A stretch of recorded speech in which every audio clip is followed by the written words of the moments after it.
Rich అంటే ఒక meaning ఉంది, వెల్త్ అంటే ఒక మీనింగ్ ఉంది. ఈ రెండింటిని కంబైన్ చేస్తుంటారు. How different it is? Rich అంటే ఏంటి, వెల్త్ అంటే ఏంటి, ఆ క్రియేషన్, వెల్త్ క్రియేషన్ ఎలా చేసుకోవాలి? Super question.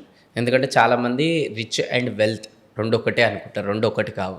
రిచ్ అంటే ఏంటంటే కొన్ని లక్షల రూపాయలు అనేది మనం సంపాదించడం, లేదంటే కొన్ని కోట్ల రూపాయలు అనేది సంపాదించడం, లేదంటే మనం కష్టపడితే డబ్బులు వచ్చేది, అది రిచ్ కిందికి వస్తుంది. వెల్త్ అంటే ఏంటంటే మనము ఒక స్టేజ్ వరకు కష్టపడతాం, దాని తర్వాత మనం కష్టపడడం, నెక్స్ట్ జనరేషన్ కూడా డబ్బు వస్తూనే ఉంటుంది అనమాట. అది వెల్త్ అనమాట, అన్లిమిటెడ్ వెల్త్. ఎగ్జాంపుల్, ఇప్పుడు మనం ఒక మంచి ప్రాపర్టీ కొన్నాము, దానిపైన రెంట్స్ అనేది వస్తూనే ఉన్నాయి అనమాట. రేపు మనకి ఏదైనా అయినా కూడా రెంట్స్ అనేది మన పిల్లలకు కూడా వస్తుంటాయి కదా, అది వెల్త్.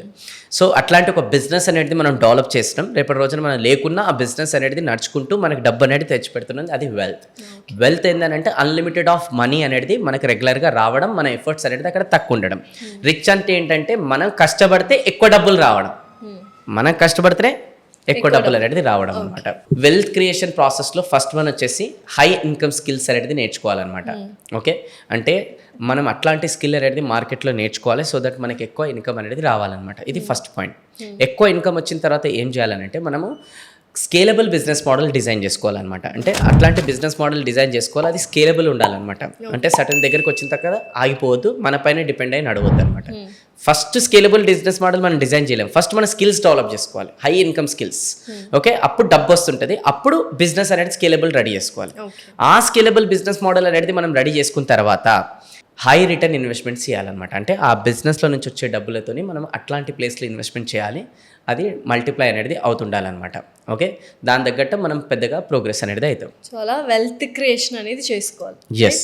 సో ఇప్పుడు చాలామంది సేవింగ్స్ అనేది చేసుకోవట్లేదు. సేవింగ్స్ అనేది ఎంత ఇంపార్టెంట్, వాళ్ళు ఏమంటున్నారంటే ఎంత సంపాదిస్తున్నామో అవన్నీ ఖర్చులకు వెళ్ళిపోతున్నాయి, సేవ్ చేసుకోవడం లేదు అంటారు. సో ఎర్నింగ్స్ ఎలా ఉండాలి, సేవింగ్స్ ఎలా ఉండాలి, ఎక్స్పెన్సెస్ ఎలా ఉండాలి? Right, first of all income, expenses, saving మూడింటికి డిఫరెన్స్ తెలుసుకుందాం. ఇన్కమ్ అంటే మనం కష్టపడి ఏదైతే సంపాదిస్తామో అది ఇన్కమ్. ఆ ఇన్కమ్లకేని వాట్ ఎవర్ మనకు డైలీ ఖర్చులు ఏవైతే ఉంటాయో అవి ఎక్స్పెన్సెస్. సో ఇన్కమ్లకేని ఎక్స్పెన్సెస్ తీసేసిన తర్వాత మిగిలింది సేవింగ్ అనమాట. ఓకే, కానీ చాలామంది సేవింగ్ అనేది ఈరోజు చేసుకోలేకపోతున్నారు. దీనికి రెండు చేయాలన్నమాట. ఒకటి వచ్చేసి ఎదర్ మన ఇన్కమ్ వాల్యూని అనేది పెంచుకోవాలి, లేదు అని అంటే ఎక్స్పెన్సెస్ అనేది తగ్గించుకోవాలన్నమాట. ఈ రెండిట్లో ఏది చేసినా కూడా ఖచ్చితంగా మనం ముంగడికి వెళ్ళిన తర్వాత చేస్తాం. కాకపోతే ఇక్కడ ప్రాబ్లం ఏంటంటే మన ఇండియా ఏదైతే ఉందో ఇండిపెండెన్స్ వచ్చిన తర్వాత నుంచి కూడా పూర్ కంట్రీ అనమాట. ఎందుకైందనంటే చాలామందికి ఇట్లాంటి నాలెడ్జ్ అనేది లేకపోవడం ద్వారా. ఓకే, 99% ఇండియన్స్ అనేది ఎవరైతే ఉన్నారు కదా, ఆల్మోస్ట్ లాస్ట్ 30 years నుంచి చూసినట్టయితే చాలా మటుకు ఈ సేవింగ్స్ అనేది తక్కువ చేసుకుంటున్నారు. ఎందుకంటే ఈ మధ్యకాలంలో కాస్ట్ ఆఫ్ లివింగ్ అనేది ఎక్కువైపోయింది, ప్లస్ ఇంకా ఈ చూపించుకోవడాలు కూడా ఎక్కువైపోయినాయి అనమాట. సో అందుకోసమే ఎవరు కూడా ఈ చూపించుకునే ప్రాసెస్లో రిచ్ కాలేరనమాట. ఇంకా పెద్దగా రిచ్ అయితే కాలేదు. సో అందుకోసమే ఈ చిన్నతనం నుంచే చాలా మటుకు పేరెంట్స్ వీళ్ళందరూ కూడా పిల్లలకి అనేది ఎడ్యుకేట్ చేయాలన్నమాట. అసలు సేవింగ్ అనేది ఎందుకు ఇంపార్టెంట్, డబ్బు అనేది ఎందుకు ఇంపార్టెంట్. దీంట్లో ఒక 2 పాయింట్స్ అనేది చెప్తాను పేరెంట్స్కి, పిల్లల్ని ఎట్లా ట్రీట్ చేయాలి టువర్డ్స్ మనీ పట్ల. ఫస్ట్ది వచ్చేసి ఈ మధ్యకాలంలో కొంతమంది పిల్లలు అనేది ఫోన్లు అడుగుతున్నారు, బైకులు అడుగుతున్నారు. ఓకే, సో అది ఇప్పియలేక కొంతమంది తల్లిదండ్రులు ఫీల్ అవుతుంటే వీళ్ళు ఎమోషనల్ బ్లాక్మెయిల్ చేస్తున్నారు, ఇప్పిస్తావా సూసైడ్ చేసుకోవాలని. సో ఇప్పుడు ఈ ప్రాసెస్కి కొంతమంది తల్లిదండ్రులు ఇప్పించేస్తున్నారు, ఇంకో కొంతమంది తల్లిదండ్రులు ఇగ్నోర్ చేస్తే వాళ్ళు ఏదైనా జరగడానికి చేసుకుంటారు అనమాట. సో అందుకోసం నేనేమంటానంటే 2 కేసులు నేను హ్యాండిల్ చేసిన దాని ఎక్స్పీరియన్స్ చెప్తున్నా. ఒక ఫాదర్ ఇట్లనే ఫోన్ చేసేసి మా అబ్బాయి ఫోన్ అడుగుతున్నాడు సార్, ఏం చేయాలో అర్థమవుతలేదు సార్, రాత్రి నుంచి తింటలేడు సార్ అన్నాడు. ఇప్పించే అన్న, ఏం మాట్లాడుతారు, సొల్యూషన్ కోసం అడితే మీరేంది అట్లా అంటున్నారంటే ఇప్పించేయండి. కాకపోతే ఒక కండిషన్ ఏంటంటే వాట్ ఎవర్ మీరు నెలకి ఎంతైతే సంపాదిస్తున్నారో వానికి ఇచ్చేసేయండి. ఓకే, ఒక పెన్ను పేపర్ తీసుకొని మీకు ఏవైతే ఖర్చులు ఉంటే మొత్తం రాదండి, అది కూడా పేపర్ వానికి ఇచ్చేయండి. అలా ఏవైతే ఖర్చులు ఉంటాయో అవన్నీ కట్టిన తర్వాత మిగిలిన డబ్బులు ఫోన్ కొనుక్కోమని చెప్పి, ఐఫోన్ కొనుక్కోమని. సరే సార్ ఇది మంచిగా ఉందని చెప్పి ఇచ్చిండు. వాడు ఖుషి అయిపోయాడు, అమ్మో మన పెద్ద ఫోనే వస్తుంది అని చెప్పేసి. ఇవేమున్నాయి ఖర్చులు నాకు మా అంటే.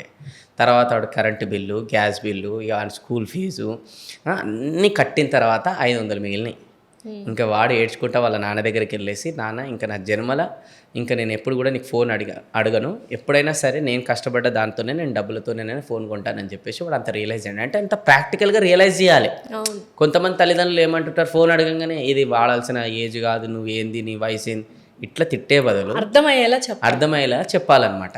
రెండోది వచ్చేసి ఇంకో ఫాదరు కొన్ని రోజుల తర్వాత ఫోన్ చేసిండు, ఇట్లా మా అబ్బాయి బైక్ కావాలంటున్నాడు. బైక్ కావాలంటున్నానంటే మరి ఏంది సంగతి అని అంటే ఆల్రెడీ ఇప్పించేసిన సార్ అన్నాడు. మరి ఇప్పించేసి మరి ఏంది ప్రాబ్లం అంటే వాడు స్పీడ్గా పోతున్నాడు, హెల్మెట్ పెట్టుకుంటలేడు, వానికి అర్థమైతలేదు వాని వాల్యూ ఏంది, మాకు ఒక కొడుకు మనకి ఎట్లా చెప్పాలో మాకు అర్థమైతలేడు, వాడు ఇంటర్మీడియట్కి వచ్చిండు ఫుల్ ఈగోలు ఉన్నాడు అని అంటే, సరే ఒక పని చేయండి మీరు అని చెప్పిన నేను. ఆ పని ఏంటంటే పొద్దునే ఆ ఫాదర్ లేసి ఒక ఫ్రూట్స్ అనేది కొనుక్కొని వాళ్ళ అబ్బాయి వెళ్తుంటే రిక్వెస్ట్ చేసి నాన్న అక్కడ వరకు డ్రాప్ చేయరంటే సరే డాడీ కూర్చో అన్నాడు. వెళ్తుంటే గవర్నమెంట్ హాస్పిటల్ వచ్చింది, ఆడ ఆపమన్నాడు. ఆపిన తర్వాత నువ్వు ఒక పని చేయి, నాకు ఎమర్జెన్సీ ఒక వర్క్ వచ్చింది, లోపలికి వెళ్ళి ఒక 10 బెడ్లు ఉంటాయి అక్కడ డోర్ పక్కన, లైన్గా ఒక్కొక్క బెడ్ దగ్గరికి వెళ్ళి ఫ్రూట్స్ చేయని అన్నాడు. డాడీ ఎప్పుడు పని చెప్తుంటావు అని తిట్టుకుంటే వాడు పోయి ఫస్ట్ బెడ్ దగ్గరికి పోయి ఇట్లా ఫ్రూట్స్ ఇచ్చేటప్పుడు కాలు ఇట్లా పైకి కట్టేసి ఉంది మొత్తం కట్టుతోని. ఏమైంది అన్న ఇట్లా కట్టేసిన అంటే, మా డాడీ ఎంత చెప్పినా కూడా ఇల్లే ర్యాష్ పోయినా గుద్దేసిన కాలు ఇరిగింది, నేను కళ్ళలో నీళ్ళు తిరిగినాయి. నెక్స్ట్ బెడ్ దగ్గర పోతే చెయ్యి, ఇంకో బెడ్ దగ్గరకు ఉంది. ఇట్లా ఒక 5 కేసులు విన్న తర్వాత చూసిన తర్వాత ఫ్రూట్స్ అక్కడనే వదిలేసేసి ఇక బయటకు వచ్చేసి ఫీల్ అయిపోతున్నాడు. ఇంకా అప్పుడే వాళ్ళ డాడీ వచ్చిండు, వర్కౌట్ అయింది లోపల నుంచి ఫీలింగ్. వచ్చిన తర్వాత నాన్నగారు కూర్చుంటే నాన్నగారు కూర్చున్న తర్వాత అప్పటి వరకు వాడు ర్యాష్గా పోయేటోడు, స్పీడ్గా పోయేటోడు, హెల్మెట్ పెట్టుకొని 30-40 స్పీడే పోతున్నాడు. అంటే ప్రాక్టికల్గా పిల్లలకి అనేది ఇట్లా చూపించాలి అన్నీ కూడా వాల్యూలు, అప్పుడు అర్థమవుతుంది. అంతేగాని తిట్టడంతో చేయి చేసుకోవడంతో అనేది మెరాకిల్స్ కావు, ఇంకా ఘోరంగా తయారవుతారు.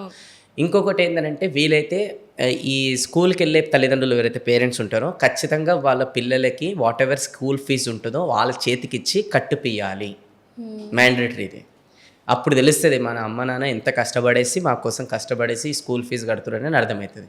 ఏజ్ డజన్ మ్యాటర్, నర్సరీ అయినా కట్టియాలంతే. సో రిచ్ కిడ్స్ కాకపోయినా రిచ్ కిడ్స్ అన్నట్టు ఫీల్ అవుతూ మిడిల్ క్లాస్ పేరెంట్స్ని చాలా ఇబ్బంది పెడుతున్నారు ఈ సో కాల్డ్ కిడ్స్. అంతే ఎందుకంటే వాళ్ళకి టు బీ ఫ్రాంక్ వాళ్ళకి తప్పేం లేదండి. పిల్లలు ఇప్పటి నుంచే పై నుంచి వస్తారు, మంచి మనసు క్లీన్ ఉంటే అంత ఉంటుంది. సొసైటీ ఇన్ఫ్లుయెన్స్ వల్ల, మూవీస్ ఇన్ఫ్లుయెన్స్ వల్ల, కొంతమంది ఇన్ఫ్లుయెన్స్ వల్ల వాళ్ళు అట్లా తయారయ్యారు అనమాట. వాళ్ళని రైట్ ట్రాక్లో పెట్టే బాధ్యత తల్లిదండ్రులకి, వాళ్ళ కరెక్ట్గా ఎడ్యుకేట్ చేసే బాధ్యత తల్లిదండ్రులది. ఇగో ఇప్పుడు చూసి ఇదంతా రియలైజ్ అయితే ఒక ప్రాసెస్ ప్రకారం చేసే బాధ్యత తల్లిదండ్రులది. ఇది ఏం చేయకుండా వాడిని తిట్టి కొట్టి ఇంకా చేరాంది చేస్తే ఇంకా ఆపోజిట్గా తయారవుతారు. రియల్లే రేపటి రోజున సొసైటీలో వచ్చేసి ఏం చేస్తున్నారంటే తల్లిదండ్రులు డబ్బులు ఇస్తలేరు, నాకు అడిగితే ఫోన్ ఇప్పిస్తలేడు, నాకు అడిగితే బైక్ ఇప్పిస్తలేడు అని చెప్పేసి వీళ్ళే సొసైటీలో వచ్చేసి ఈజీ సక్సెస్ కోసం చూస్తారు. ఆ ఈజీ సక్సెస్సే ఈ మధ్యకాలంలో ట్రెండింగ్ అవుతుంది, బెట్టింగ్స్.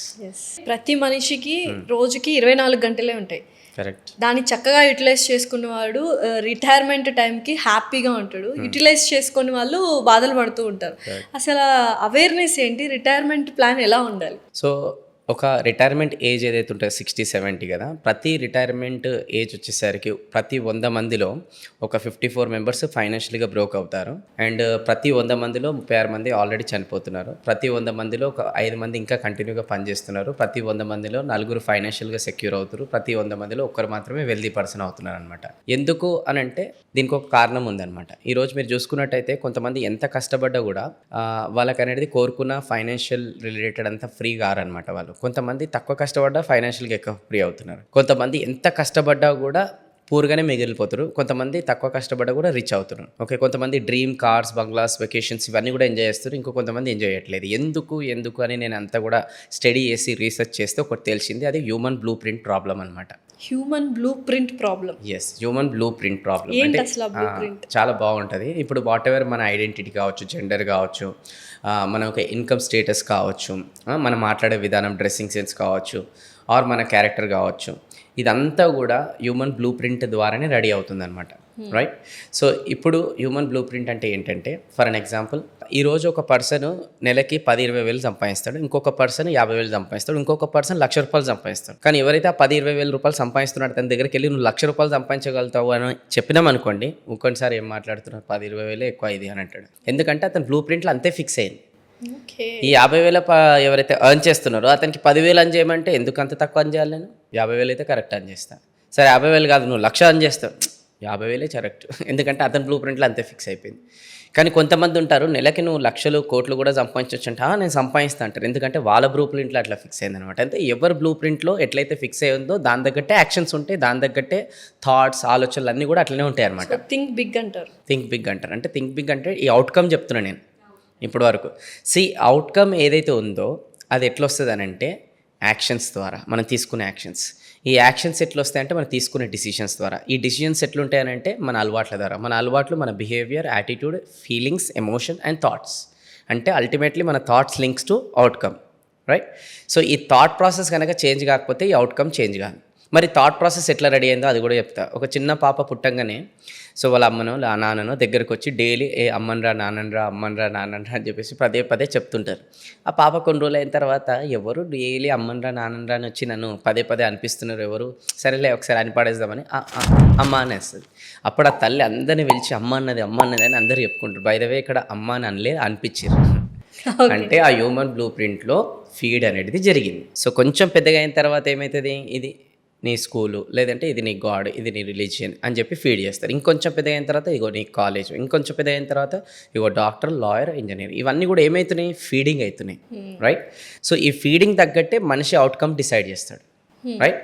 సో ఇప్పుడు ఒక పర్సన్కి అనేది ఫీడింగ్ చిన్నప్పటి నుంచే చిన్నగా అయిందనుకోండి, ఆ పర్సన్ ఎట్లా పెద్దగా ఆలోచిస్తాడు, పెద్దగా అవుట్కమ్ అనేది ఎట్లుంటుంది, అతను ఉండదు కదా, రైట్? ఇదంతా కూడా మ్యానుఫ్యాక్చరింగ్ డిఫెక్ట్ అనమాట ఇంకా చెప్పాలంటే.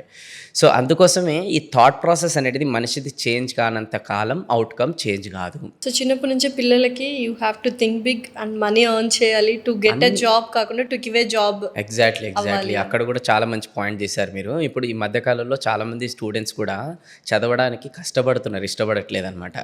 ఎందుకంటే కొంతమంది పేరెంట్స్ అనేది బాబు నువ్వు మంచి చదువుకోవాలి, మంచి చదువుకుంటే ఏమొస్తుంది, మంచి కాలేజీలో సీట్ వస్తుంది, రేపటి రోజున మంచి కాలేజీలో సీట్ వస్తే ఏమవుతుంది, మంచి కంపెనీ అనేది ప్లేస్మెంట్లో వచ్చేసి నిన్ను హైర్ చేసుకుంటుంది, అంటే నీకు పెద్ద జాబ్ వస్తుంది. పెద్ద జాబ్ వస్తే ఏమవుతుంది, అబ్బాయిలకైతే నీకు మంచి అమ్మాయి వస్తుంది, కట్నం కూడా ఎక్కువ ఇస్తారు అని ఇట్లా ట్రీట్ చేస్తారు కొంతమంది అయితే.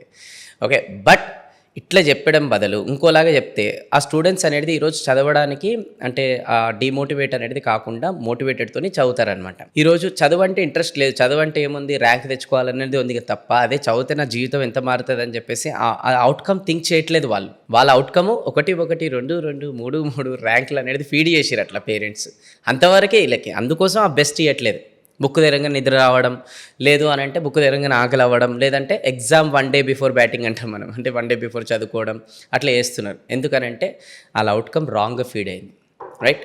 ఇన్స్టెడ్ ఆఫ్ దట్ ఇలా చెప్పిన ఉంటే ఇంకా బాగుంటుంది, బాబు నువ్వు మంచి చదువుకోవాలి, మంచి చదువుకుంటే రేపటి రోజున మంచి కాలేజీలో సీట్ వస్తుంది, మంచి కాలేజీలో సీట్ వస్తే రేపటి రోజున నువ్వు జాబ్ పెట్టి వందలాది మందికి ఉద్యోగం ఇవ్వచ్చు, you can become a entrepreneur అన్నప్పుడు ఆ పర్సన్ అరే నేను రేపు నా పైన చాలామంది ఆధారపడి ఉంటారు అని చెప్పేసి చదివే విధానం చాలా చేంజ్ అవుతుంది. Yes sir.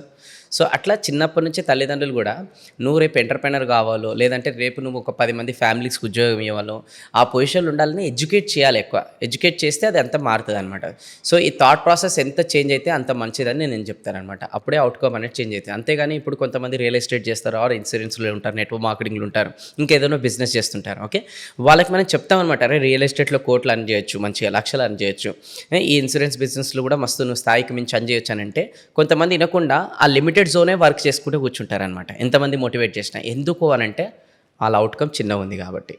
సో అందుకోసం ఈ అవుట్కమ్ అనేది చేంజ్ కావాలంటే థాట్ ప్రాసెస్ చేంజ్ కావాలి. థాట్ ప్రాసెస్ ఎట్లా చేంజ్ అవుతుంది అంటే వాళ్ళు పెరిగే విధానం, వాళ్ళ చుట్టుపక్కల వాళ్ళు, వీళ్ళు పొద్దున్న దాకా ఎవరితో ఉంటారు, ఎవరితో మాట్లాడుతున్నారు అనమాట.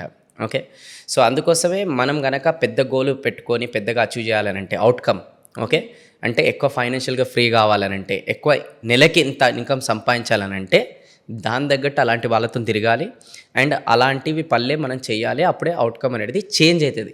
అవుట్కమ్ చేంజ్ అయితే ఏమవుతుంది, యాక్షన్ చేంజ్ అవుతుంది, డిసిషన్ చేంజ్ అవుతుంది, అన్నీ చేంజ్ అవుతాయి అనమాట. సో అవుట్కమ్ లింక్ ఉంది అక్కడ.